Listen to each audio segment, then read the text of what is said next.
যাত্রা, তাদের উপরে যে অত্যাচার, এমনকি আমাদের যে মানে পীর দরগা শরীফ সেগুলো ভাঙ্গা চোরা, সেগুলি লুটপাট, মন্দির দিয়ে লুটপাট, 11টার মতন গির্জা ভেঙেছে, 11টা আগুন দিয়ে সেই 200 বছরের পুরনো রাঙামাটি সেটা ভেঙে পুড়িয়ে দিয়েছে। মানে বাংলাদেশে কোনো শ্রেণীর মানুষই নিরাপদ না। অথচ এই যিনি ক্ষমতা দখল করেছে সে হচ্ছে সম্পূর্ণ অবৈধভাবে ক্ষমতা দখল, সে হচ্ছে কনভিক্টেড আসামি, লেবারদের টাকা আত্মসাৎ করাতে এবং লেবারদের করা মামলায় লেবার কোর্টে এই ডক্টর ইউনূস সাজাপ্রাপ্ত আসামি, তার কিন্তু 6 মাসের সাজা হয়েছে, সে জামিনে আছে।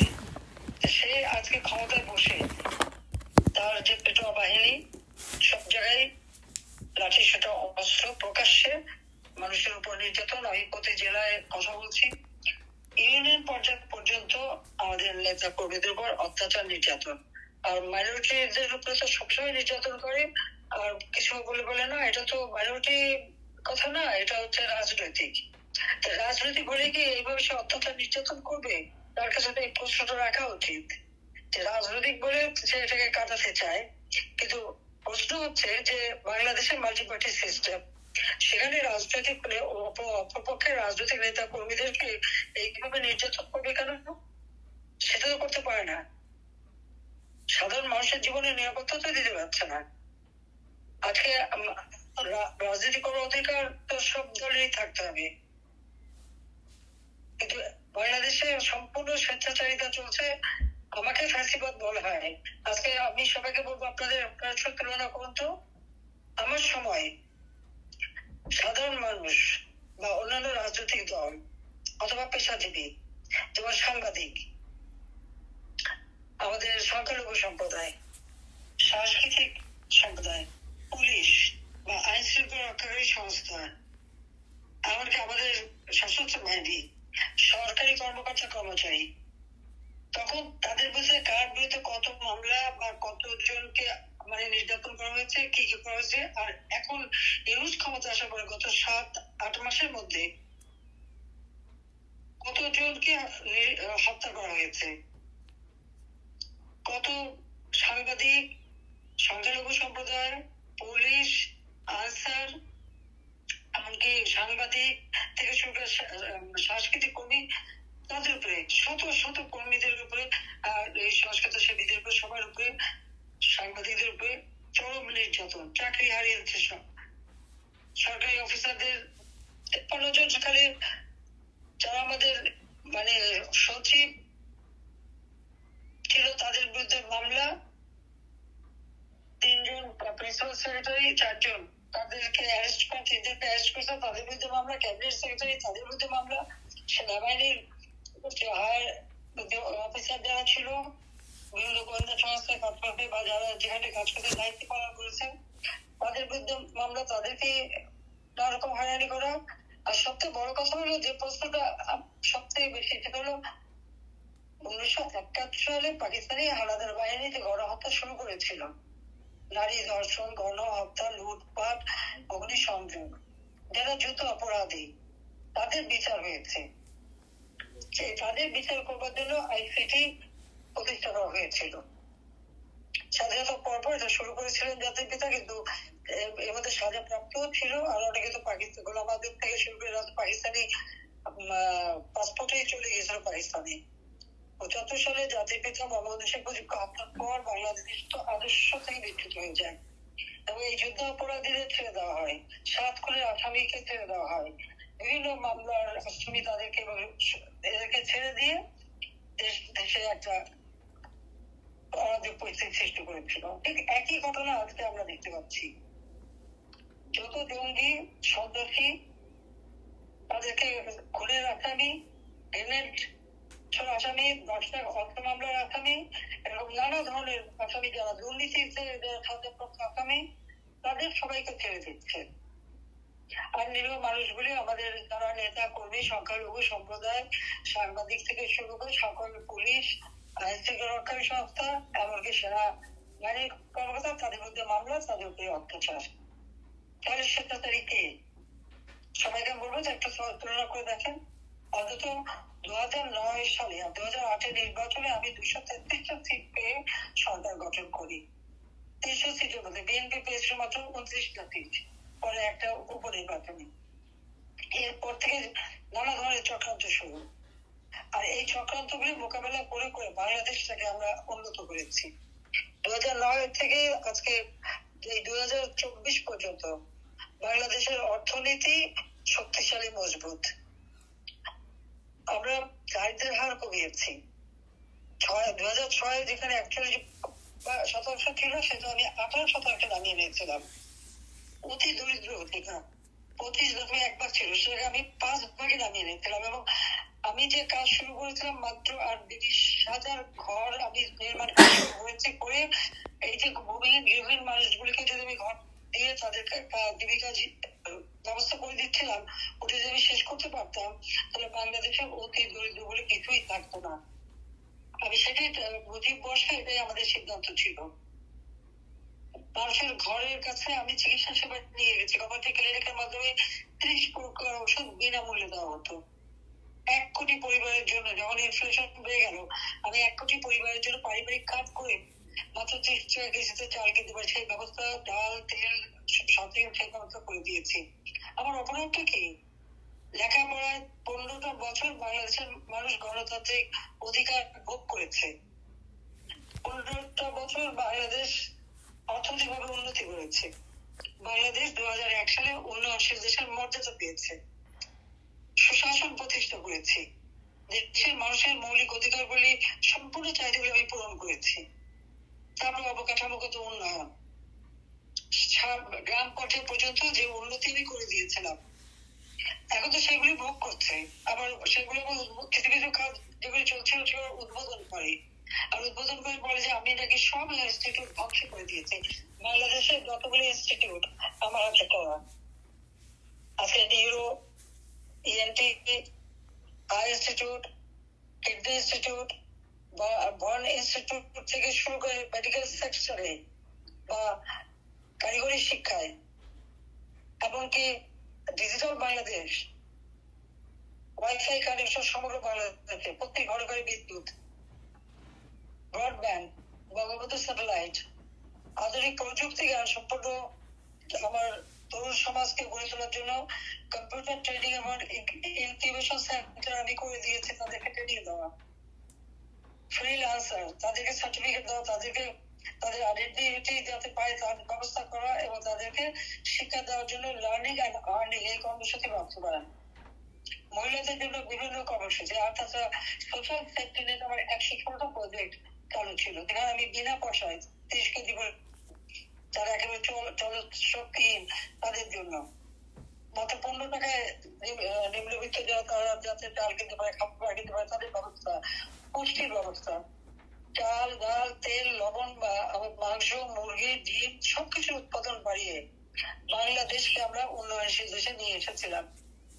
মানুষের শিক্ষা দীক্ষা, স্বাস্থ্য সেবা, স্যানিটেশন 98% মানুষের জন্য স্যানিটারি ব্যবস্থা, 97 মানুষের জন্য শুকনো পানির ব্যবস্থা, সবই তো করে দিয়েছিলাম মাত্র এই অল্প সময়ের মধ্যে। তাহলে আমার অপরাধটা কি? আমার বিরুদ্ধে 300-র উপর খুনের মামলা, তার মধ্যে বোধ হয় 40-50 জন বিদ্যুৎ জীবিত ফিরে এসেছে। তাহলে সেটা কি কবর থেকে ফিরে আসলো নাকি? এইরকম মিথ্যা মামলা দিয়ে হয়রানি। আমার মনে হয় ডক্টর ইউনূসকে একটা আরেকটা পুরস্কার দেওয়া উচিত, যে সে যে হাজার হাজার মামলা দিতে পারছে এবং সেখানে আসামির সংখ্যা নাহলে কমপক্ষে 4-5 লাখ হবে। আর অগ্নিসংযোগ করে ধ্বংস করা, আওয়ামী লীগের কোন নেতা কর্মী একেবারে ইউনিয়ন উপজেলা জেলায় কারো বাড়ি ঘর নাই, ব্যবসা প্রতিষ্ঠান নাই, সব আগুন দিয়ে পোড়ানো, লুটপাট। একজনের বাড়িতে ঢুকে সেগুলি যদি লুট করে তাহলে ডাকাতি করো, ফৌজদারি দণ্ডবিধিতে পড়ে। আর আজকে এই সমন্বয় ছাত্র নামদারি তাদের লাঠি ছোট অস্ত্র নিয়ে যে সেখানে তারা বাড়ি ঘর লুটপাট করে নিয়ে আসছে। আর আইন শৃঙ্খলা রক্ষাকারী সংস্থা আছে, পুলিশ আছে, আর্মি ডিপ্লয় আছে, তারা বাড়ি দাঁড়িয়ে দেখে। আর পরীক্ষা দিতে গেলে ছেলে মেয়েদের মারে। আমাদের হাজার হাজার ছেলে, প্রায় কয়েক লক্ষ হবে, তারা আজকে লেখাপড়া করতে পারে না, ফর্ম ফিল আপ করতে দেওয়া হয় না, পরীক্ষা দিতে দেওয়া হয় না, সার্টিফিকেট বাতিল করে দেওয়া হয়, কেন? ছাত্রছাত্রী পড়বে না কেন? আর আন্দোলন করতে গেলে যেভাবে তাদের উপরে হামলা করা হচ্ছে, 2024 সালে 7 জুলাই থেকে যখন এই ছাত্ররা কোটা আন্দোলন শুরু করে, 2024 7 জুলাই থেকে 2014 পর্যন্ত তাদের গায়ে তো টোকাও পড়েনি। মেয়েরা তো রাত্রে 12টা 1টা পর্যন্ত স্লোগান দিয়েছে আমার বিরুদ্ধে, আমার পদত্যাগ চাইছে, আমি তাদের নিরাপত্তা দিয়েছি যে তাদের কোনো ক্ষতি না হয়। আমি নিজে পুলিশ কমিশনার, আইজিপি, আমাদের আওয়ামী লীগের নেতা কর্মী, ছাত্রলীগ বলছে যে মেয়েরা যতক্ষণ মতো হলে না ফিরবে তাদের যেন কোনো ক্ষতি না হয়। আজকে মেয়েরা কি ঘর থেকে বেরোতে পারে?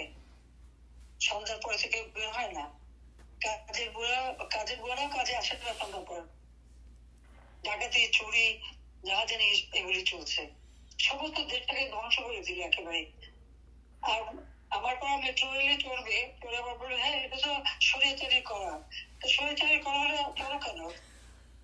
আমি তো বলবো যে আমার ওখানে যারা অন্য প্যাসেঞ্জাররা নাই, যে বলবে শরীয়তারি করা তাও চুরি কেন, তো আপনি যেতে পারি। পরে স্টেশনের সামনে তাকে নামিয়ে দেওয়া উচিত। ভোগ করবে আর গাড়ি দেবে, সেটা তো হবে না। ইউনিসেফ থেকে বড় শরীয়তার কে আছে? স্বেচ্ছাচার কে আছে? দুর্নীতিবাজ কে আছে? গ্রামীণ ব্যাংকের টাকা, টেলিকমিউনিকেশন টাকা, সব টাকাই তো পাচার করেছে। 48টা কোম্পানি করেছে, যত বিদেশ থেকে যত ডোনেশন পেয়েছে গ্রামীণ ব্যাংক থেকে, সমস্ত ডোনেশনের টাকাগুলি একটা টাকা করে গ্রামীণ ব্যাংকে সে ঢোকায়নি। প্রত্যেকটা টাকা দিয়ে একটা করে সে কোম্পানি খুঁজতে, এবং গ্রামীণ ব্যাংকের টাকা নিয়ে গ্রামীণ কল্যাণ পালন করে সেইখান থেকে আবার গ্রামীণ ব্যাংকে সে সুদ সহ ধার দিত তার নিজের অ্যাকাউন্টে। আমি 2023 সালের কথা বলি, 3টে অ্যাকাউন্ট ব্যক্তিগত 118 কোটি টাকা কোথা থেকে পেলো সে? আর বাকি তো আছে, আমি এগুলো আমার বক্তব্য অনেকবার বলছি, আর আমি বলতে চাই না। বহু দেখা হয়ে গেছে আমাদের বিরুদ্ধে দুর্নীতির মামলা দেয়, যেখানে আইন আছে। আমি অনেকেই তো জমি দিয়েছি, এমনকি যারা এই পূর্বতলে একেবারে মানে মালিক ছিল, অরিজিনাল মালিক ছিল, তাদেরকে কথা দেওয়া ছিল তাদের জমি দেওয়া হবে, কিন্তু কোনোদিন দেওয়া হয়নি। আমি সমস্ত পরিবারগুলি, প্রায় 1400 পরিবার খোঁজ দিয়ে কমিটি করে বের করে তাদের নিশ্চিত যে তাদের জমি সবকিছু ঠিক করে তাদেরকে আমি সমস্ত জমি বুঝিয়ে দিয়েছি, এবং স্বল্প টাকায়। আমাদের তাদের কাছে বেশি দাম নেওয়া যাবে না।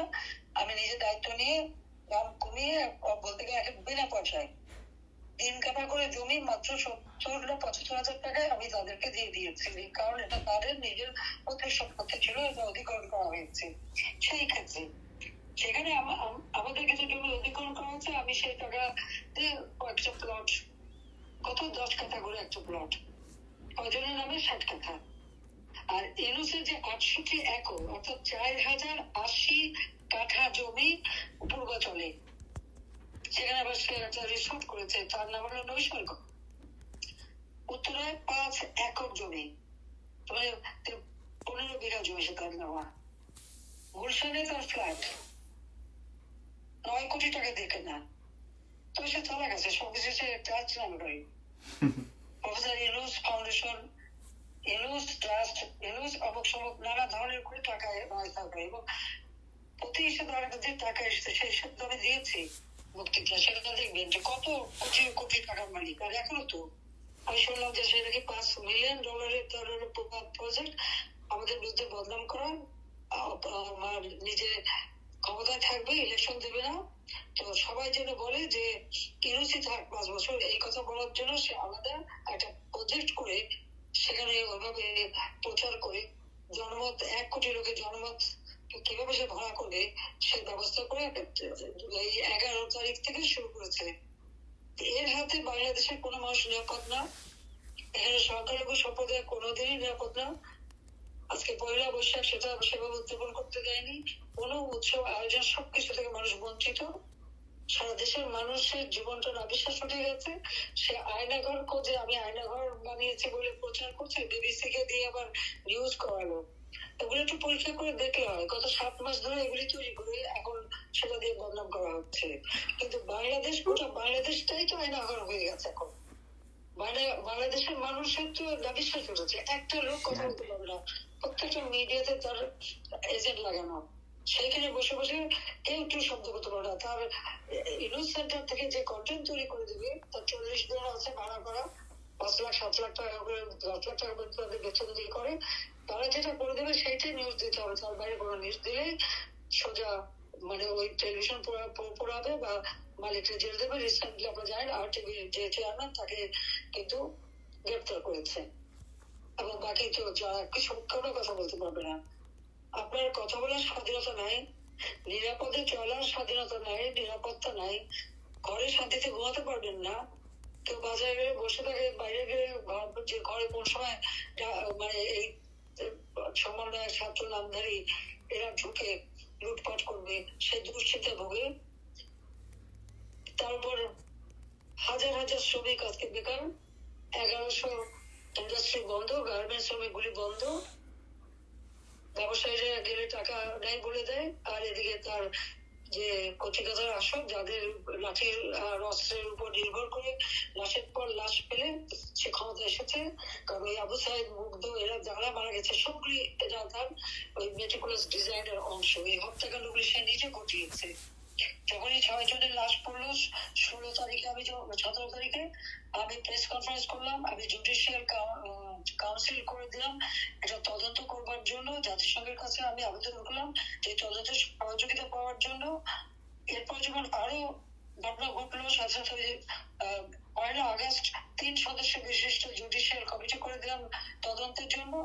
সেই তদন্ত ডক্টর ইউনূস বন্ধ করলো কেন? সেটা বন্ধ করলো কেন? ওই লাশগুলি তুলে ফরেন্সিক করা হোক, তাহলে জানা যাবে এই লাশগুলি কোন বুলেটে মারা গেছে, কিভাবে মারা গেছে, সে তথ্য বের হবে। আবার বলতে হ্যাঁ খুনের মামলা দেবে, চার্জশিট দেবে, শাস্তি দেবে, সে আমি জানি, কিন্তু আমি কোনো ধরনের অপরাধ করি নাই, আমি খুন করতে পারি না। যে মানুষগুলিকে আমি উন্নতি করেছি, যে মানুষের জীবন মান উন্নত করে দিয়েছি, সে দল মত নির্বিশেষে, আমি যে ঘর দিয়েছি, আমি যে বয়স্ক ভাতা, বিধবা ভাতা, প্রতিবন্ধী ভাতা, মসজিদে ভাতা দিলাম, আমি তো কোনো দল দেখিনি। আমি যে পারিবারিক কার্ড করে দিয়েছিলাম টিসিবি কর্তৃক, আমি তো কোনো দল দেখিনি। আমি মানুষকে মানুষ হিসেবে দেখেছি, দল মত নির্বিশেষে, ধর্ম বর্ণ নির্বিশেষে সকলের জন্য আমি কাজ করেছি। কিন্তু আজকে এই দুর্বৃত্তের হাত থেকে রক্ষা করা সকলের কর্তব্য। আমি প্রবাসীদের আন্তরিক ধন্যবাদ জানাই যে আপনারা নিজেরা